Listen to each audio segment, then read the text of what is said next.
আল্লাহ তাআলা বান্দার চেহারা দেখেন না, বান্দার মাল দেখেন না। বান্দা যদিও কালো হয় কিন্তু তার দিল যদি ভালো হয় আল্লাহর কাছে বড় দামি হয়ে যায়। বেলালে হাবশী রাদিয়াল্লাহু তাআলা আনহু কালো সাহাবী ছিলেন, গোলাম ছিলেন, কিন্তু দিল ভরা তাকওয়া ছিল, অন্তরের ভিতরে আল্লাহর মহব্বত, আল্লাহর ভয় ছিল। এই জন্য আল্লাহ বলেন বেলালে হাবশী সম্পর্কে কোরআনে আল্লাহ আয়াত নাজিল করেন, ইন্না আকরামাকুম ইনদাল্লাহি আতকাকুম। আল্লাহর কাছে সবচেয়ে বড় দামি হলো যার দিলের ভিতরে আল্লাহর ভয় আছে, যার দিলের ভিতরে আল্লাহর মহব্বত আছে। ওই ব্যক্তি রাতের বেলা গুনাহ করতে পারে না, ওই ব্যক্তি মানুষের অগোচরে গুনাহ করতে পারে না। যেখানেই যাবে সে চিন্তা করবে দুনিয়ার কেউ দেখুক আর না দেখুক, আমার আল্লাহ আমাকে দেখে। এই জন্য মুসলমান ইমানদার এই যৌবন বয়সের আমল আল্লাহর কাছে বড় পছন্দের আমল। যুবক, এই যৌবন বয়সের ক্ষমতার পিছনে পড়ে অহংকার করিও না। অহংকার হলো শয়তানের সিফত। এই অহংকার যদি দিলের ভিতরে চলে আসে, হাসরের ময়দানে আল্লাহ আপনার আমার দিকে নজর দিবে না, হাসরের ময়দানে আল্লাহ রহমতের দৃষ্টি তাকাবে না। এই জন্য অহংকার থেকে আমাদেরকে বাঁচতে হবে। যৌবন বয়সের আরেকটা বড় গুনাহ হলো, এই যৌবন বয়সের একটা বড় গুনাহ হলো হিংসা। হিংসার কারণে যুবক গুনাহ করে থাকে, হিংসার বশবর্তী হয়ে যুবক গুনাহ করে থাকে। এই শয়তান মা হাওয়া আলাইহা সালাতু ওয়াস সালামকে ধোঁকা দিয়েছিলেন। হাওয়া আলাইহা সালাতু ওয়াস সালামকে বলেছিলেন, আপনারা যদি ওই গাছের কাছে যান তাহলে জান্নাত থেকে আপনাদেরকে কেউ বের করতে পারবে না। অথচ আল্লাহ বলেছেন ওয়ালা তাকরাবা হাযিহিশ শাজারাতা ফাতাকুনা মিনাজ যালিমিন। গাছের কাছে না যাওয়ার কথা, গাছের কাছে যেতে আল্লাহ নিষেধ করেছে, অথচ শয়তান বলে গাছের কাছে যান।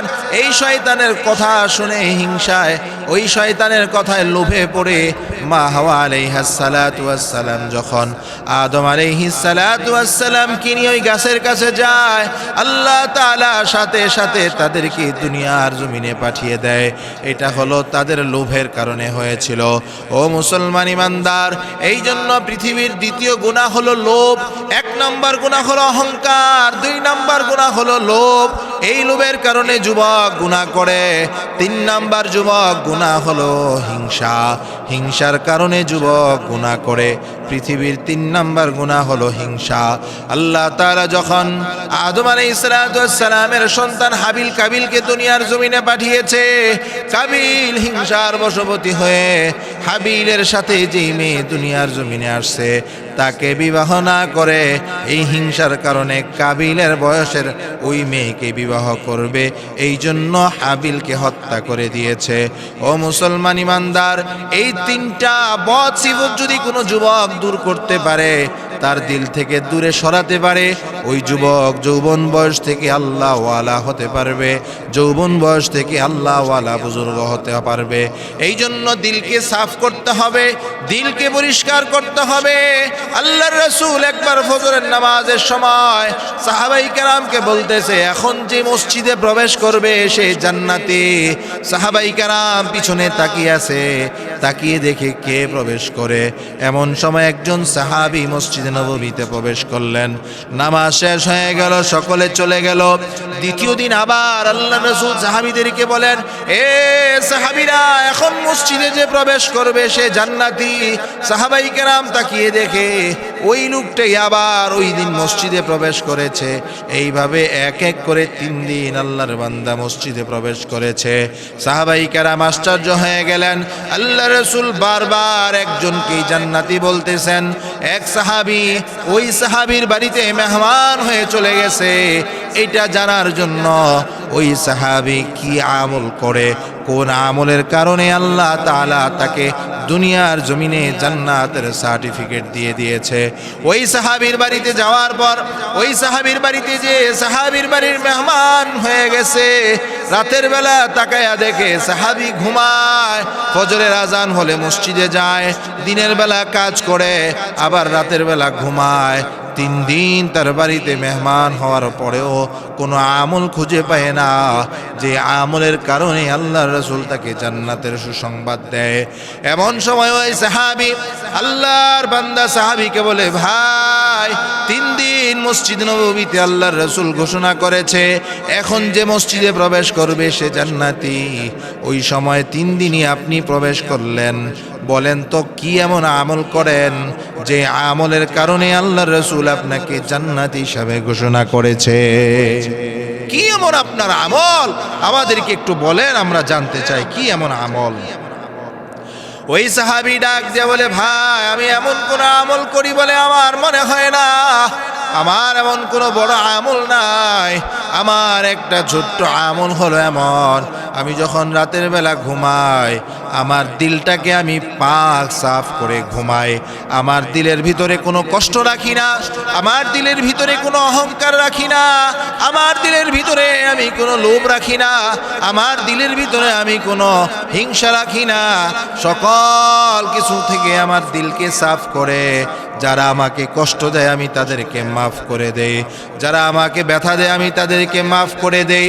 আমি আমার দিলকে সাফ বানাইয়া পরিষ্কার পরিচ্ছন্ন বানাইয়া আমি রাতের বেলা ঘুমাই। হতে পারে এই কারণেই আল্লাহ তাআলা আমার জন্য জান্নাতের ব্যবস্থা রেখেছে।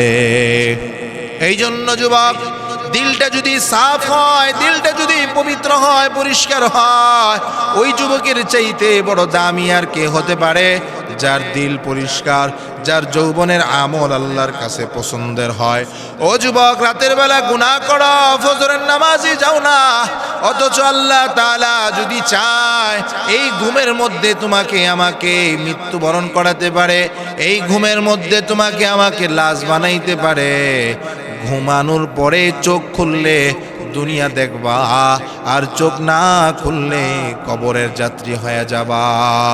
মৌতু কাসিন কুল্লু নাসিন শারিবু, কবর বাইতিন কুল্লু নাসিন দাখিলু। কবর এমন একটা ঘর, কবর এমন একটা ঘর যেই ঘর থেকে কেউ বাঁচতে পারবে না। মৃত্যু এমন একটা শরবতের পেয়ালা, যেই শরবতের পেয়ালার শরবত সকলকেই পান করতে হবে। মৃত্যুর স্বাদ প্রত্যেককে গ্রহণ করতে হবে। মৃত্যুর হাত থেকে কেউ বাঁচতে পারবে না।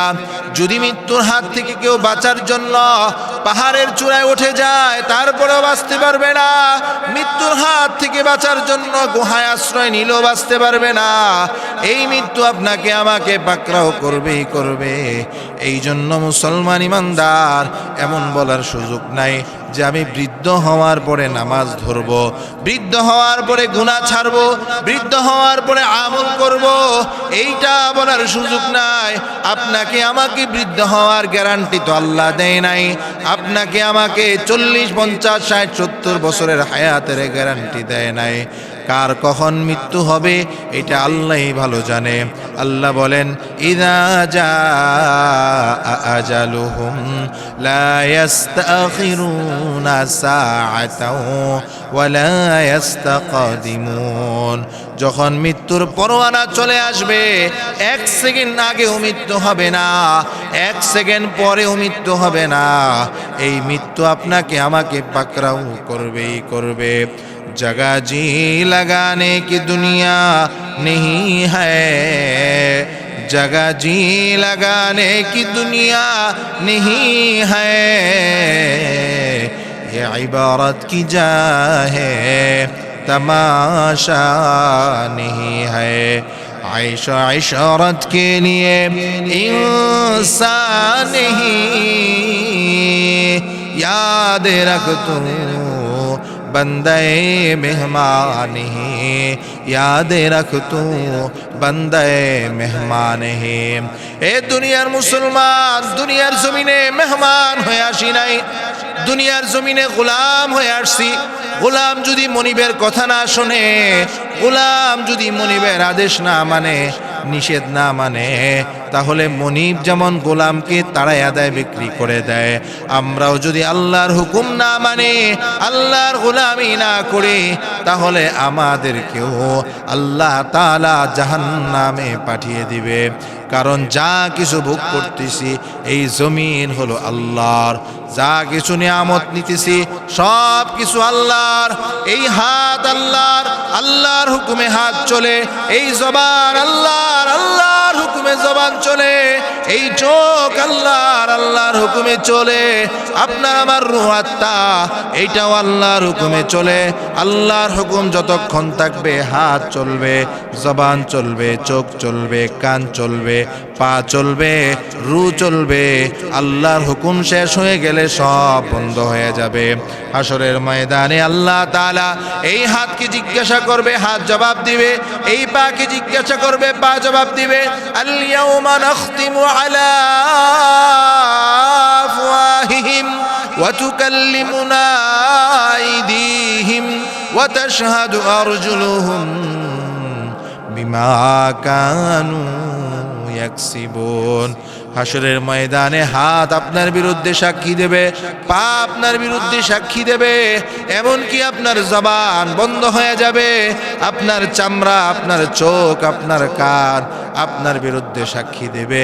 কারণ এগুলো আপনার আমার হুকুমে চলে না, এগুলো চলে আল্লাহর হুকুমে। এই জন্য মুসলমান ইমানদার দুনিয়ার জমিনে মেহমান হয়ে আসি নাই, গোলাম হয়ে আসছি। গোলামের জিন্দিগি যদি গ্রহণ করতে পারি, গোলামি যদি করতে পারি, আল্লাহর খাঁটি গোলাম যদি হতে পারি, তাহলে দুনিয়াতেও সম্মান, আখিরাতেও সম্মান। আর যদি দুনিয়ার জমিনে আল্লাহর গোলামি করতে না পারি, আল্লাহর খাঁটি গোলাম হতে না পারি, এই দুনিয়ার জমিনেও লাঞ্ছনা, আখিরাতেও লাঞ্ছনা। আল্লাহ তাআলা আমাদের সকলকে আল্লাহর খাঁটি গোলাম হওয়ার তৌফিক